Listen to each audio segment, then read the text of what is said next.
In season 2 of the Best of Health podcast, I am shining a spotlight on all of the life stages of women's health, from menarche to post-menopause. Topics covered will range literally from head to toe, addressing migraines to vaginal health and everything in between. My conversations are going to be with leading experts in their field, and we will tap into a deep well of knowledge and uncover an array of clinical pearls which promise to be an illuminating and helpful support to your personal health journey. So grab a cuppa and join me this autumn for the Best of Health Season 2, Women's Health Uncovered.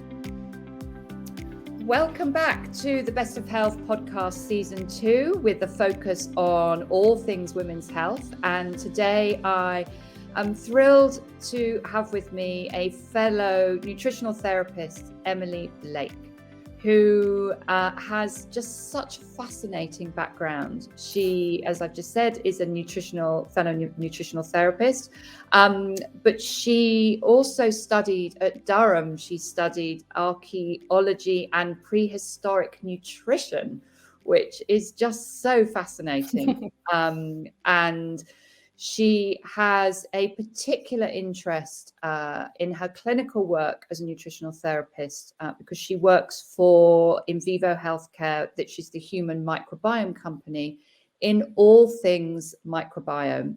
And we are going to be talking a lot today about the vaginal and the urogenital microbiome, where most people seem to focus on the gut microbiome because this is of a particular interest to Emily, and she has written a number of articles in this area, which I just find totally fascinating, which I know that you lovely listeners will too. So welcome to my little podcast of health. Emily, welcome. Well, thank you very much. Thank you for having me, Tanya. You're lovely to be here. Great. Emily, it's so lovely to have you. And I, because you're a fellow nutritionist and trained at CNM, I think would it be okay for you to share a little bit of your story of what brought you, what was your journey post studying at Durham? What sort of brought you into then going on to study to become a nutritional therapist? It's a good question. It's a bit of a quirky career path, isn't it? Quirky's good, right? Yeah, quirky's always good. So essentially, so I studied up to my master's at Durham in prehistoric archaeology, as you say, and my interest was always like hunter-gatherer nutrition, to be honest, and it always kind of really fascinated me how humans as hunter-gatherers were able to adapt and thrive to really challenging environments in the past. And especially I focused on the Ice Age, so the Paleolithic and the Mesolithic. So in a very niche area, I studied fish bones and helped to recreate human kind of subsistence strategies, so how people fed themselves in the past. And my little niche was studying fish bones and shellfish remains from archaeological sites. So very specific niche area. Very niche. Very niche, but it was very interesting. It was really interesting, and it took me around some amazing places, and it's amazing what we could learn.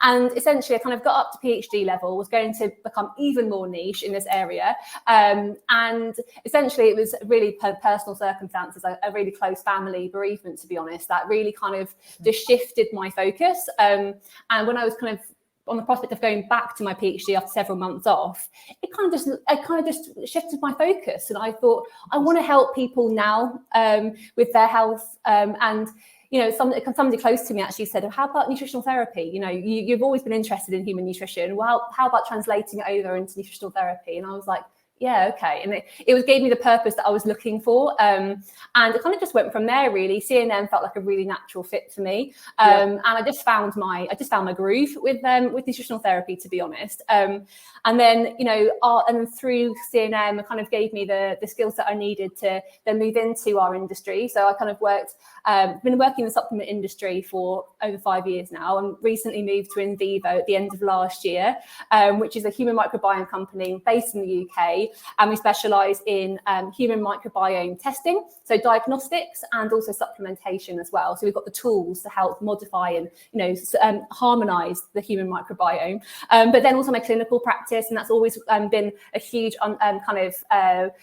focus for me over the last 5 to 6 years is my own practice, and the two have worked thoroughly nicely together. And I think the constant theme has been this real passion for just kind of helping people to live their lives to the full. And I think that I often draw upon my archaeology days. Actually, I used to lecture at CNM as well after I qualified, so the College of Naturopathic Medicine. And I kept talking about hunter-gatherers, like because it's so relevant. I think if we keep asking ourselves now, like, what environment did we used to give our bodies that helped our body to thrive? It's only in the last, couple hundred years or so that chronic disease exists, right, Tanya? And I think constantly coming back to, we used to have clean air. We used to have daily exposure to light and dark.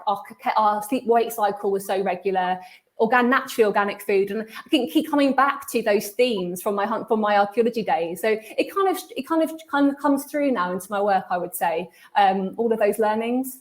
I totally understand, and I think that's one of the really fascinating threads that drew me to you, Emily, was this sort of very interesting, which you call quirky, route into nutrition.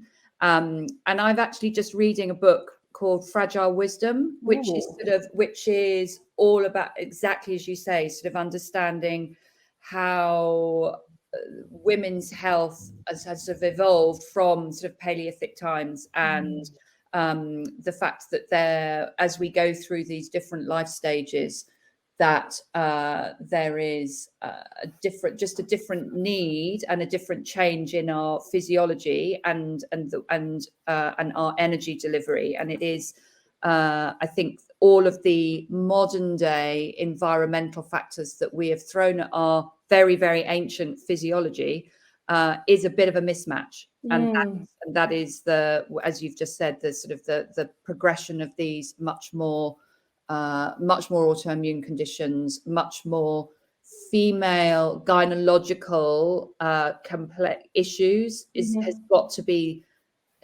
be around this mismatch between our ancient physiological processes and the far newer environmental contributing factors, of which the microbiome is one of the biggest interfaces that we can explore and manipulate, right?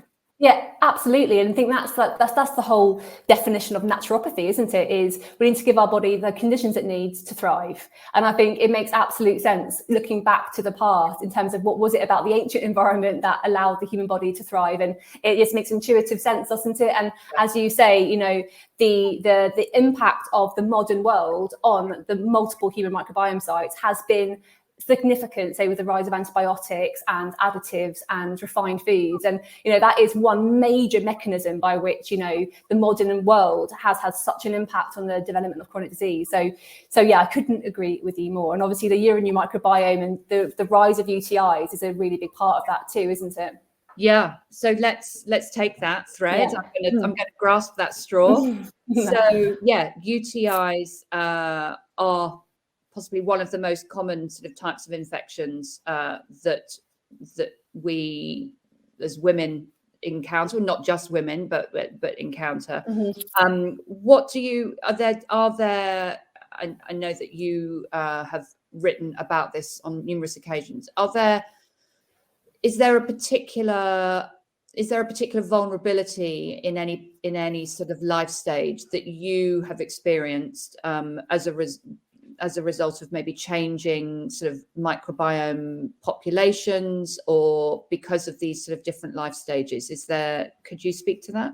Absolutely. I think holding that thought for a moment, what you just said there, UTIs are literally one of the most common types of infection worldwide. And isn't that just striking? Because we talk about UTIs all the time, don't we? And kind of we see them so often, but just to hold that thought for a moment, that they are one of the most common types of infection.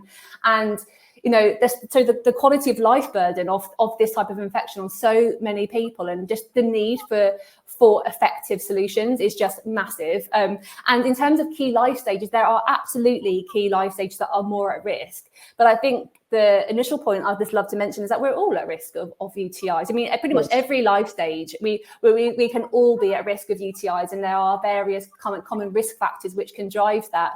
But there are absolutely particular life stages that are most at risk. And I guess there's different types of UTIs. So what we're talking about most of all are uncomplicated UTIs, and that's like the most common type of UTI, and that's where there is an infection of the urinary tract, but in the absence of any kind of overt kind of functional impairment of, say, the key organs like the kidneys. So we're talking more about kind of the presence of an infection in the urinary tract without the kind of without the development of any damage, say, to the structure of the urinary tract or the kidneys. And then there are then more complex and severe causes of that. And the main symptoms, just to kind of highlight to your listeners as well. So like blood in the urine, like painful urination, incontinence as well. And there might also be like a fever associated with the body kind of mounting a response to try and fight that infection too. And, you know, like a really big issue with uncomplicated UTIs is the ability for them to become recurrent. I mean, I see that a lot in my practice and through my work at Vivo. And I wonder whether you're the same, Tanya, is this recurrence? And it's that recurrence that just then has such a big impact on people's quality of life. And then leads to them being on repeated bouts of antibiotics, which we can talk about more in terms of the impact that can have too. Yes, absolutely, I would agree. It's that process of the fact that it's recurring is very energy draining. So it's a function of the immune system. The immune system is having to mount a continual response. That is very energy draining. And so sometimes it's very difficult to then unpick when somebody has been in this horrible vicious loop, whether sort of the low mood, the apathy, the sort of what comes first is, you know, with a lot of but also I am hearing a lot from friends and my own mother-in-law as well. It's very common in the older generation as well. And it's mistaken. It can be very easily mistaken for dementia, or because it causes very much confusion, and it can present because the older they're drinking a lot of tea, maybe drinking a lot of water, they're not hydrated. So I do see that cohort as well being definitely being able to let's sort of pull apart how we can try and unravel this vicious loop of antibiotics and supporting the whole integrity of that of that area. Yeah, absolutely. And I guess let's dig into that. So initially, in terms of who's at most risk, so initially women are at more risk generally than men of UTI. So research shows that women are 8 times more likely to have UTIs than men, which is a pretty huge statistic, isn't it? And around 50 to 60% of adult women will experience at least one uncomplicated UTI during their lifetime, which is a huge statistic, isn't it? And you know, it doesn't need to be that way. And I guess the question there is, well, why is that the case? And there's a lot of discussion around this. And one of the main, there's a few mechanisms. One of them being, you know, it's long been recognised that you know, the one of the key sources of these urinary tract causing pathogenic bacteria, uropathogens, is their translocation from the gut to the urinary tract. And there's a real anatomical proximity of the female urethra to the anus, unlike with the male urethra. So there's an anatomical difference, which can make it easier for these bacteria from the gut to translocate into the urinary tract of women. So there's an anatomical factor there. And there's also a discussion about the warm and the moist environment of the vagina, and how that, you know, environmental, that feature of the niche of the vagina can also drive bacterial overgrowth as well. And then, you know, then a key issue there is then across the life stage of a woman, then there are different age groups really that can be at more risk. So there is a spike in UTI prevalence during the years of maximum sexual activity. So there is a risk factor with sex and kind of the frequency of sexual activity, and that kind of age group is particularly 18 years old to 39 years of age as well. And then kind of, as you mentioned, Tanya, there is a peak in UTI prevalence post-menopause as well. And there's, I love statistics, and there is a kind of statistic showing that around 10% of post-menopausal women report having at least one UTI episode during the previous year. Once again, it shows you just the gravity of the issue. So post-menopause, 1 a year is the statistic, and around the 10%. process behind that is because there's less lubrication. And does the pH change post-menopause? Yeah, well, interesting. I think there's quite a few mechanisms. I'd love to. Really enjoyed listening to your webinar with Debbie Cotton. Yes. She delved into the vaginal microbiome, didn't she? So, guys, if you haven't listened to that podcast with Tanya and Debbie, it's great. Yeah, and I think there's a huge link there with the change in the populations of bacteria living in the vagina in a woman as kind of you go through into the postmenopause. So, and that's largely linked to how the drop in estrogen leads to a drop in really important commensal bacteria in the vagina, the lactobacillus genus, and how that drop in lactobacilli in the vagina makes the environment of the vagina much more hospitable for kind of opportunistic microbes to start to grow. And there's a very intimate relationship that I'm sure we'll come to in a moment between the vaginal microbiome and the urinary microbiome. And that can make it easier for if the environment of the vagina becomes more hospitable for opportunistic microbes to grow, like E. coli, which is a very commonly recognised one with UTIs. That E. coli can essentially climb up into the urinary tract and go on to cause urinary tract infections. And that's one of the main mechanisms, I believe, in terms of the link between UTI risk during postmenopause and UTI risk. But also another one there is that bacterial vaginosis, which Debbie covered in your last podcast, can be quite common postmenopause. Bacterial vaginosis is a common vaginal infection characterized by the overgrowth of anaerobic bacteria, and it can lead to symptoms that can be really life-affecting, which can involve like a fishy discharge and a lot of itchiness as well. And there is a very close relationship between BV and UTI risk, and BV has been shown to be quite common post-menopause too. So those are at least a few of the mechanisms linked there. And I think then if we couple that with a typical Western diet, perhaps, amongst older generations, with kind of typically like high caffeine intake, as you said earlier, maybe alcohol consumption, high sugar intake, maybe refined carbohydrates, that collectively could contribute to that UTI balance. Tip the balance, exactly. So just to so much fantastic information there, Emily. And I just want to maybe just wind back a little bit, because some of the listeners are probably sort of grabbing a piece of, I can see people writing on chalkboards and in their kitchen. So a lot of this is around, so the genus that you mentioned, the lactobacilli, which is the most predominant, let's call it, family that populate the vaginal microbiome, is sort of very creates quite a nice acidic environment. So a lot of that post-menopause, which is sort of a year after somebody has not had a period, those dietary choices as well that you said would encourage that environment to be much more alkaline. So the two combined with that drop in estrogen, which changes both the lubricant environment and also the pH, it is a bit like a vicious storm.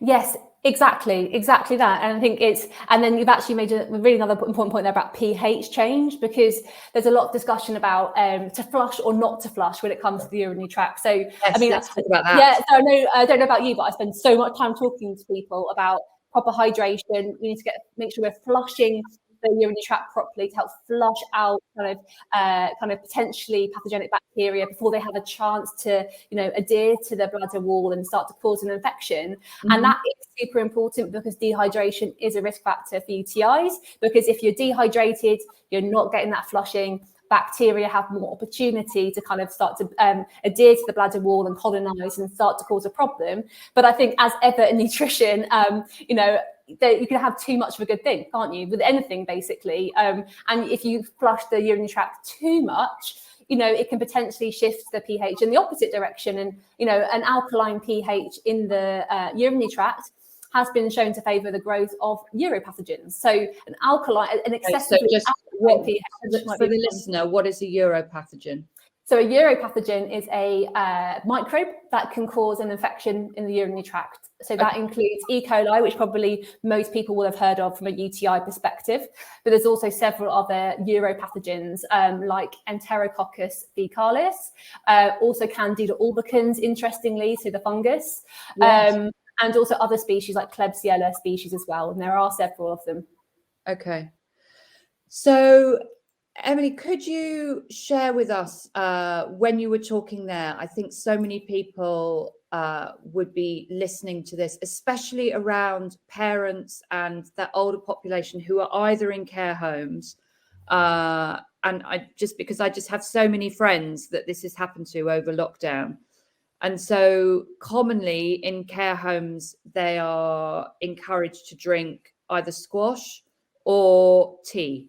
Which is, what would you, if these were your patients, what would you be giving as just a really basic kind of advice that families could give to their parents or their parents' carers in terms of what should they be drinking during the day and how much? I love that question. That's a really important question. And I think I can make this really personal, actually. So my uncle had Parkinson's and he was living in a care home for several years and he was very prone to UTIs. Yeah. And, I observed exactly what you've described there, Tanya, and I've definitely observed that with my own clients and with speaking to fellow practitioners through my job at Vivo as well. And yes, I observed exactly that. And just to kind of check in with a few points there, that our concern as nutritional therapists with squash and tea as a source of hydration is that squash typically contains quite a lot of sugar or artificial sweeteners. Yes. And then with tea, obviously it's got a high low caffeine source, and caffeine is ultimately dehydrating. It makes you urinate more, which is why both drinks aren't an ideal source of obtaining hydration. And I think that is an important fact to hold just for now, because I know that many people still think that those are sources of hydration. And I recently had to tell my dad that Diet Coke is not a source of hydration because he read it on the internet. So I was like, no, it's not a source of hydration. So that's an important point to hold. And with my uncle, it's a challenge in the care home setting. And I think, particularly of the last 2 years, obviously, obvious reasons. And a simple trick that I found in trying to get his support workers on board as well was, little things like I tend to find in care homes that they have jugs that they have on their kind of in their room, and it kind of helped their support workers track how much they're consuming over the day, which I think is a really great idea. And one trick that I did, because I think with squash, it's just a lot of people don't like the taste of water, do they? I think that they find it a little bit boring, or you just don't get that like mouth feel, that you find satisfying. So and I think also the older they have a sweet tooth, so it's like, okay, fine. But I'm just thinking of my mother-in-law. I mean, she loves a piece of cake every day, this is a problem. Is that sweetness. Yeah, absolutely. So a few little things I did, because I'm in a care home setting, there aren't many, they have to be very simple ideas, is I would just go with water, like kind of water, but with putting some lemon or some lime in there or some cucumber, or, that was quite a simple trick, and it wasn't asking too much of my uncle's support workers either, just to do that. And he really liked that, leave some lemon in some water for 10 minutes and it will have a really nice gentle flavour. So, I mean, that was my initial idea. And occasionally as well, because he just fancies fizzy drinks, he wanted that sensation in his mouth.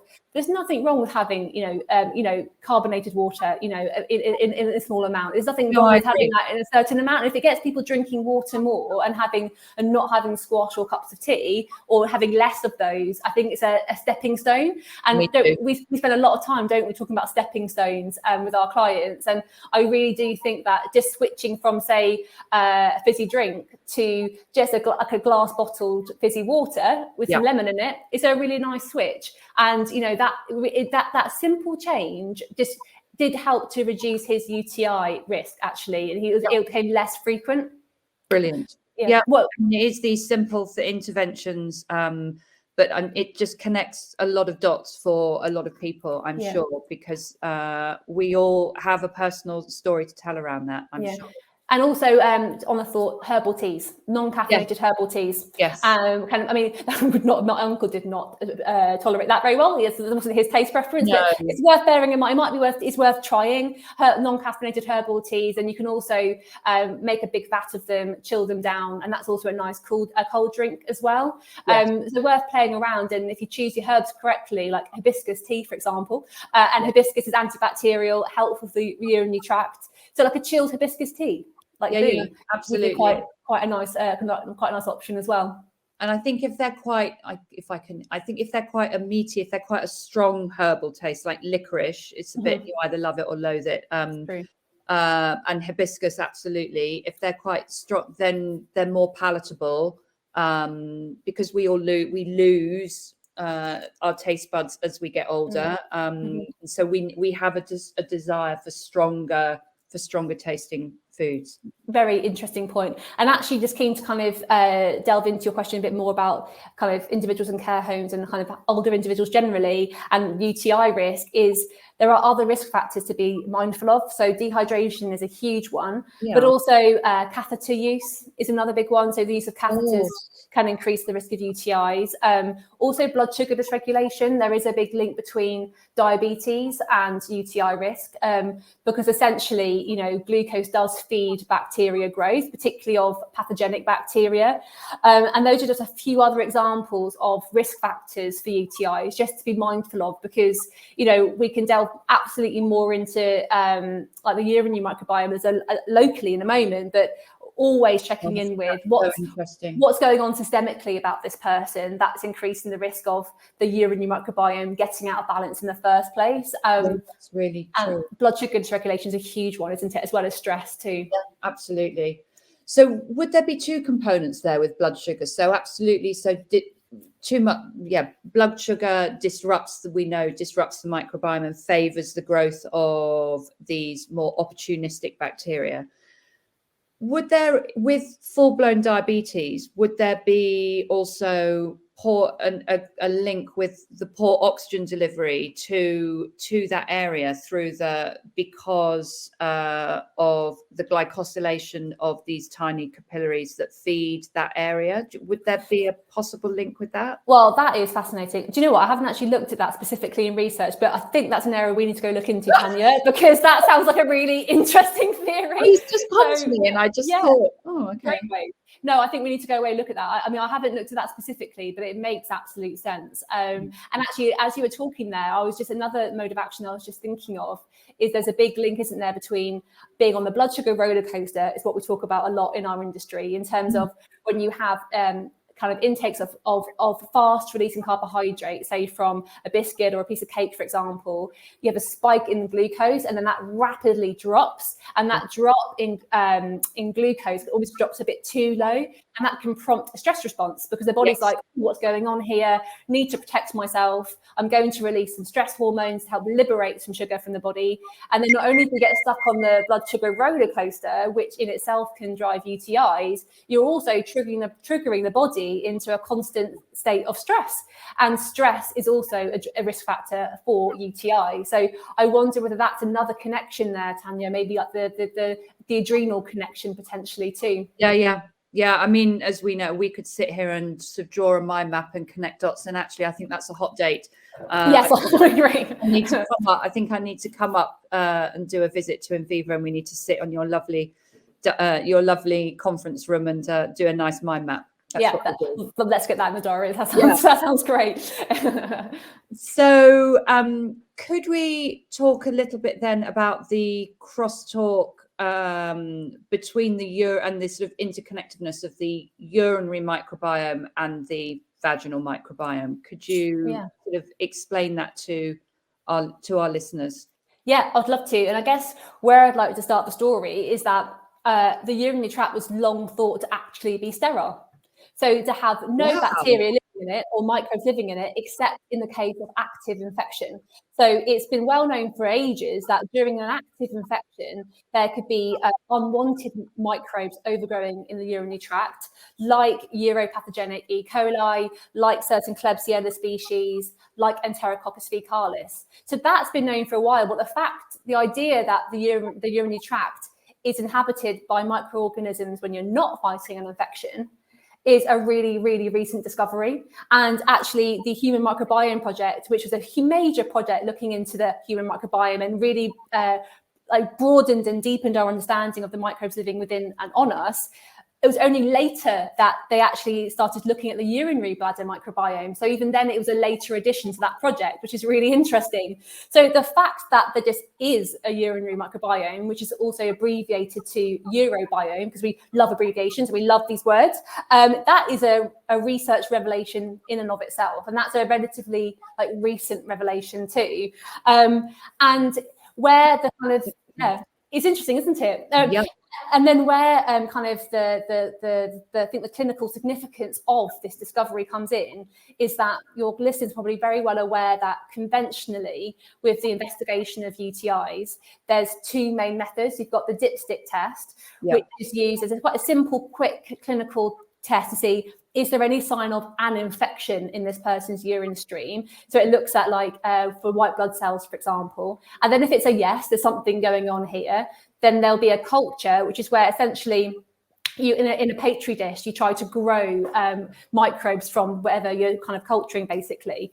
And that is the main method in the UK, at least, and many other countries, for looking at UTIs conventionally. But there are some recognised limitations of this methodology. And while that's absolutely an important screening tool, and that is the key kind of current conventional way, it is recognised to have its limitations. And one of those key limitations is that not every microbe will grow in a petri dish. So it will only kind of select for fast growing bacteria, which are like oxygen, which are aerobic bacteria. And that's where E. coli, for example, can be cultured because it's fast growing and aerobic. It likes oxygen.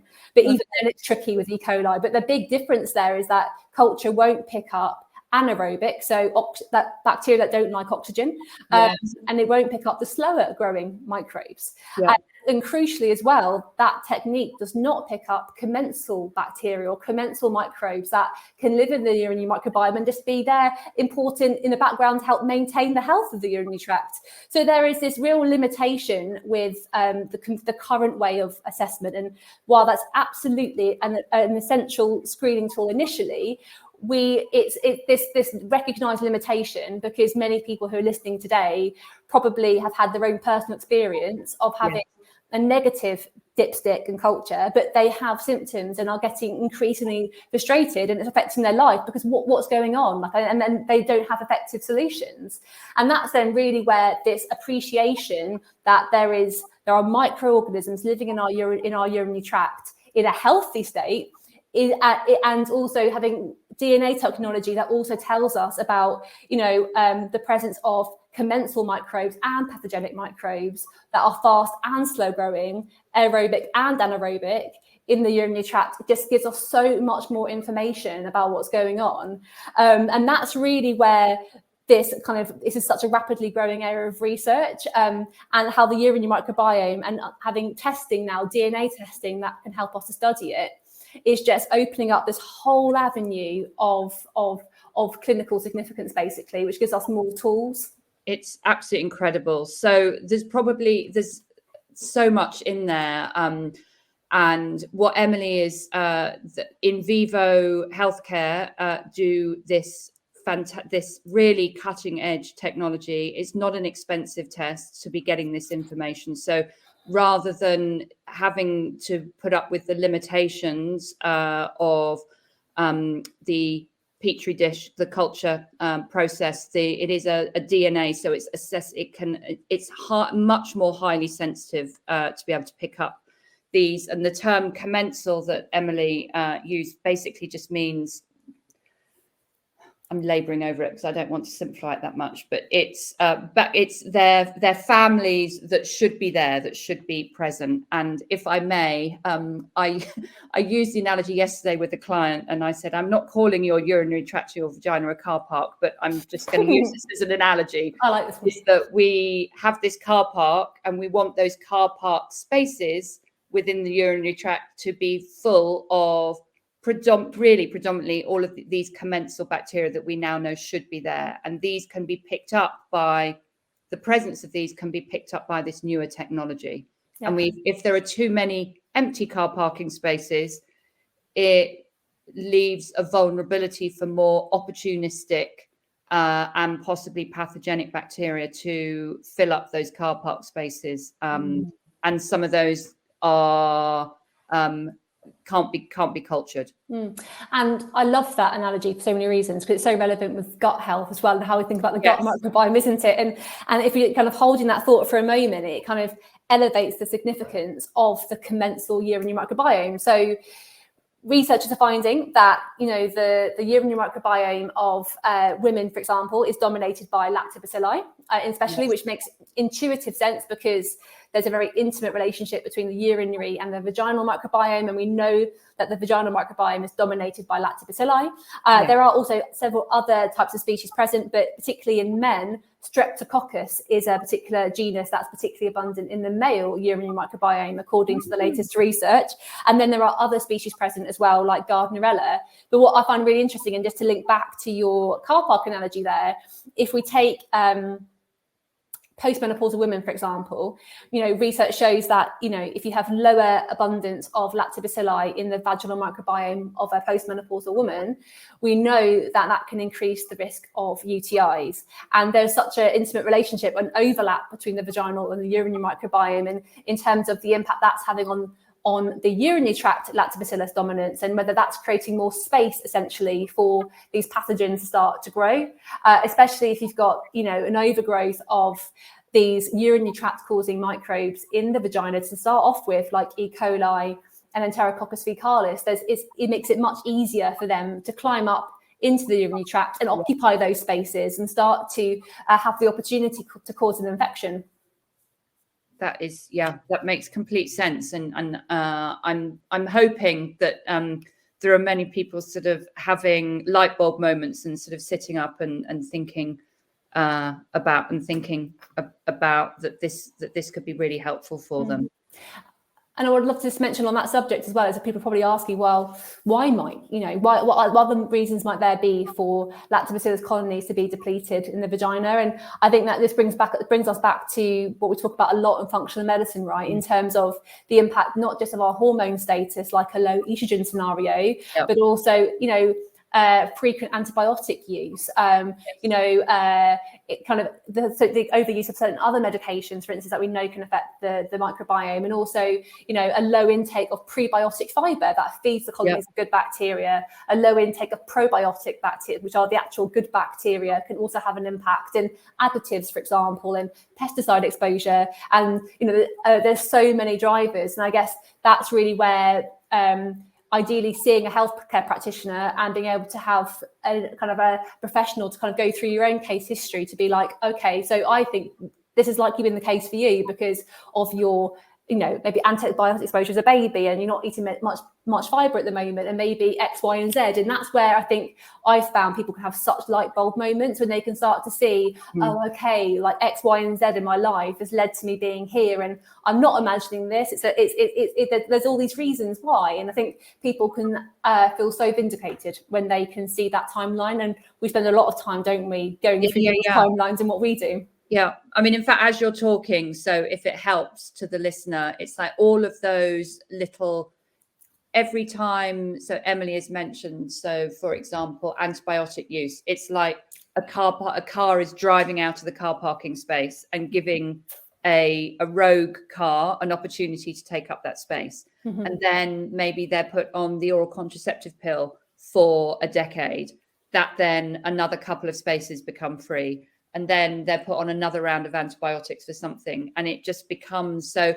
It's looking at this terrain up against sort of the chipping away, if you like, of these lifetime exposures to, okay, what would my terrain look like now? What does my car park look like now, with knowing what all of these different interventions are? And I think I love how you brought up the terrain. So, we spend a lot of time, don't we, thinking, or we always ask ourselves with any health issue is, well, why is this developed in the first place? And I think when it comes to the human microbiome, so let's take, the urinary tract infections, for example, the question is, our urinary tract should be really good at looking after itself and fending off pathogens for itself. It's evolved so many mechanisms over the course of human evolution. That means that it should be able to maintain its own balance, through its own urinary microbiome, by having really robust urinary tract epithelium, so robust barriers, so they're more resilient to infection. Yes. And I think the question then is, what have we been exposed to, which has, reduced those innate adaptive kind of capabilities of the urinary tract barriers? And that's where I think this comes in terms of those lifetime exposures. And I guess one thing I wanted to mention is, I don't really want it to sound like I'm being critical of antibiotics. I think the point to highlight to your listeners is that they serve a thoroughly important role in acute care infectious settings. It's just the issue is when they're overused, if you don't use quite the right one because you're not sure exactly which pathogen it is, there's this whole issue of antibiotic resistance that can develop that everyone's really concerned about. So if you're going to take an antibiotic, it needs to be really specific to the bacteria or microbe that you have. But then it's also just the overuse of them. So, for example, and that overuse of them is what can then drive, say, gut microbiome imbalances, vaginal microbiome imbalances, which in the context of what we're talking about today could then obviously have an impact on the urinary tract as well. So it's antibiotics have their role to play, don't they, acutely? It's just that overuse. It's like anything, it's just too much of everything in moderation. And absolutely, I'm not antibiotics at all. They save lives and they are very needed. And but it is, it's about looking, it's not drilling down just on one concept. It's always taking that 360 helicopter view that I describe, and and looking all at the whole terrain. Yeah, absolutely. And I guess one thought I'd really love to share as well is that obviously we're talking a lot about UTI, the links between UTIs and the urinary microbiome. But, I just found this amazing 2021 research paper into the current state of knowledge of the urinary microbiome, which I will share with you, Tanya, to share with your listeners. And it basically just goes into the current state of knowledge about the urinary microbiome and what conditions it might be associated with. And in addition to UTIs, there are so many other interesting links. So, for example, with interstitial cystitis, urinary incontinence, bladder cancer, kidney transplant dysfunction, kidney stones, and also prostatitis as well. So thinking more about male health too. So there are all these connections coming through, which is just so exciting. That's just, you've literally preempted. I was going to ask you, do you know whether there are of any research around particular either dysbiosis or even specific species around lichen? With lichen sclerosis from a vaginal. I was literally looking at a research paper this morning on a support call with one of our practitioners about lichen sclerosis and the vaginal microbiome. And from memory, it was particularly Lactobacillus inus. I think also there's a Prevotella species as well that was linked, and there are several others, but I'd have to double check the research. But I know that I'm quite confident about those two. But I think that, with interstitial cystitis, I don't know about you, Tanya, but that is a condition that women struggle with a lot, and there aren't many solutions at the moment. And also urinary incontinence. And do I have permission to get a bit techie here? But I promise to explain it really well. So there's this really awesome mechanism in this paper that I read, which I'll share with you, about how the urinary microbiome might contribute towards urinary incontinence. And there's this really interesting mechanism whereby the presence of E. coli that I mentioned before, and also another species called Gardnerella vaginalis in the urobiome, it might basically induce the release of ATP, which is our energy currency in the body, and calcium ions into the smooth muscle cell of the urinary tract, which then might contribute towards that smooth muscle contraction, which then drives urinary incontinence. And they also found, light bulb moment, and I think this was animal studies. That's the NDMA receptor, isn't it? I'm pretty sure, yeah, with the calcium ions. Yeah. And then lactobacillus, which is our old friend, that important commensal, might oppose that function. Oh my goodness, listener, excuse our excitement moment, but it is essentially. I think you haven't got too techie with that, but just that is fascinating in terms of that. These species are causing an agitatory and over. It's like putting the foot on the accelerator pedal, and therefore causing an influx of what's called calcium ions, which is quite agitatory. And that is fascinating in terms of, and we can test for these through in vivo healthcare for these particular species on their GI, you say. So with our testing range, we've got the GI ecologics, which is being used to look comprehensively at the health of the gut and the gut microbiome. And then we've got the vaginal ecologics, so it's for vaginal health and vaginal microbiome assessment. Which is just incredible. And I use it. It's just such a fantastic tool.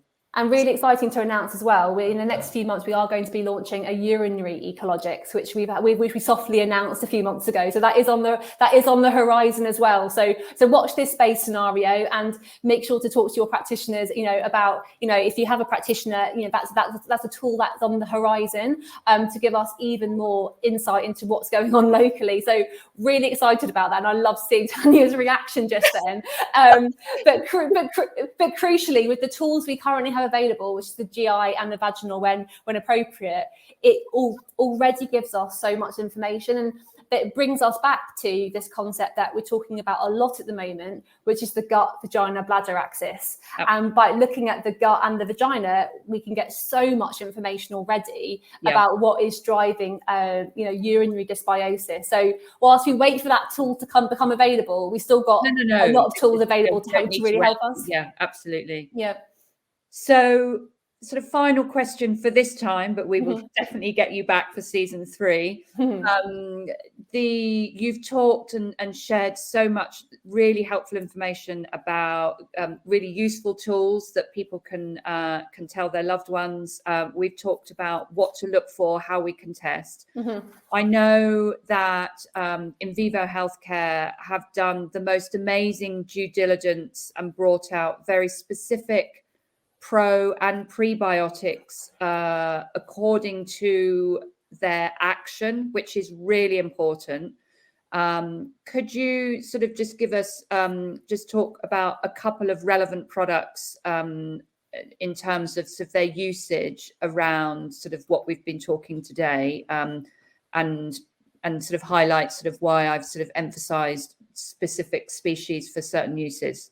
Sure, absolutely. So I guess where I would always start is just kind of addressing all those key foundations that we've been touching upon throughout today's session. So just checking in with yourself or your clients in terms of, are we exposed to some of those key risk factors in the first place? So that's like dehydration, high stress, high sugar intake, that blood sugar dysregulation. So always taking that big picture stance initially, because already you can achieve so much by rebalancing those areas. But then drilling into specifics. So with the tools we currently have available, ideally, knowledge is power. So ideally, I would always then kind of recommend, and with my own clients, is starting with microbiome testing as a next stage. So with the tools you currently have available, looking at the gut and or the vaginal microbiome where appropriate, to really help us to unravel the communication along this gut, vagina, bladder axis, which essentially is how imbalances in the gut and the vaginal microbiome can drive imbalances in the urinary tract microbiome. And conversely, when you nurture and balance the gut and the vaginal microbiome,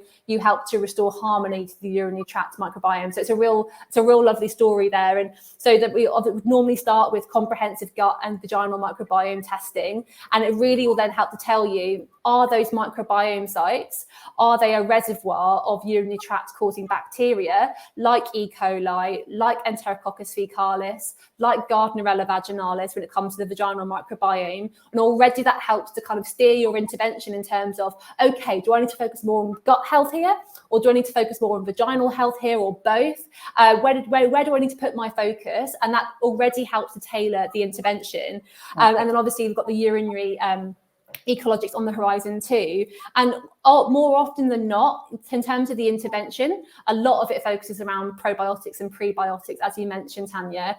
And with probiotics, there's obviously loads of probiotics on the market. You know, I think many people can feel like it's a minefield, and I think many people would share that view. Like there's a lot of options.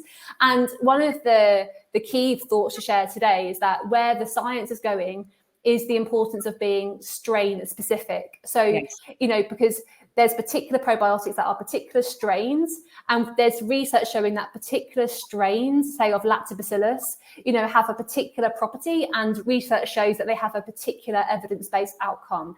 And the crucial thing is, I think, when we work with people who have been struggling with health conditions for so long, we want to go with what strain of probiotic has been best researched for the particular outcome that somebody's come for your help with. And that's where strain specificity has this edge, because you've got that data to show you. It's got a statistically significant chance of helping this person. And that's where we do evidence-based medicine. And that really, strain specificity, when you choose probiotics, is a big part of that. And when it comes to probiotics for the urinary tract microbiome, there are several different strains that have been shown to be really helpful. And those strains include like Lactobacillus plantarum, W21, Lactobacillus acidophilus, W22, and there are several others. And we've grouped together these really well researched strains into one of our products, which is called BioMe Fem UT. And whilst the name suggests it's for females, it's suitable for men and for women. And that it can be a really helpful tool. And I've had several clients who started taking that at the very early stage of getting a niggle of a UTI, and it could literally help to reduce those symptoms. It knocks it on the head completely. If you can get it in time, it really does. That it's just, and to underpin what Emily was saying, it's a bit like, I mean, when I trained at CNM, I'm much older than you, but when I trained at CNM, I mean, it was sort of a said thing. My lecturer actually said to me, "You just prescribe a multistrain probiotic for whatever condition, as big as possible." But that we are far ahead of that now. We know we've got what Emily was saying about being strain specific. It's like saying that's my dog, but actually you need to be able to specify whether your dog is a poodle or a Labrador. The difference between when we're prescribing species and strains of probiotics according to what we're wanting to help with, whether it's diarrhea, whether it's constipation, whether it's UTI prevention. Yeah, absolutely. And there's so much research happening in this area with strain specific probiotics for the urinary microbiome. And I think what's really key is that what we're learning there really harmonizes with the more traditional recommendations of what we always think about with the urinary tract. So classic interventions like unsweetened cranberry and D-mannose and hibiscus, for example, those all still stand. But those are naturally more antibacterial agents. And I guess what we're constantly talking about nowadays, aren't we, Tanya, is we don't just want to think about how to kill off these microbes with more direct interventions. We want to cuddle and nurture these microbiomes so that they can become more resilient for themselves, and then we're helping the urinary microbiome to ultimately become more resilient in and of itself. And that's really where probiotics come in. And another little area that I'm super passionate about is barriers, so the structure of the body. And I tend to think about when you've had recurrent UTIs, another component of that is that that constant infection, the urinary tract lining is constantly being irritated and inflamed. And we spend so much time thinking about the leaky gut, for example, like gut permeability. But we need to think about what's the integrity of our urinary tract membranes too, and how can we make them more resilient as a barrier, as a structural barrier. And that's really where like classic micronutrients come in. Like we're a big passionate believer in micronutrients. Me too. I love my minerals. Zinc. Exactly, and vitamin A and vitamin D as well. And so never overlooking the power of those basic micronutrients. And there is actually some super cool research about vitamin D in the urinary tract, and how a good vitamin D status can help to stimulate the body to produce a really nice amount of an antimicrobial substance called cathelicidin in the urinary tract upon exposure to pathogens. So how cool is that? That your vitamin D status can have that benefit as well. That is so cool. Emily, you've just blown our minds, and we will definitely revisit this. You've given us so much information. Really, you've just been so generous. Thank you to Vivo Healthcare as well, who are just an amazing support. What they give back to the community is phenomenal of healthcare. And I just can't thank you enough, Emily. You've just been such a star. And I really hope you'll come back and see me in 2022. It would be an absolute pleasure. And please do send the paper Will do. that we can. And if you, which I'm sure you're all edging to know, if you want to consult with lovely Emily, if you're a client, she is Emily Blake Nutrition. Yep, that's it. Yep. And as a practitioner, you can delve into her brain through Vivo Healthcare, where she works on the clinical education team. So, Emily, thank you so much, and we will see you on another episode very soon. Thank you, Tanya. Thank you very much.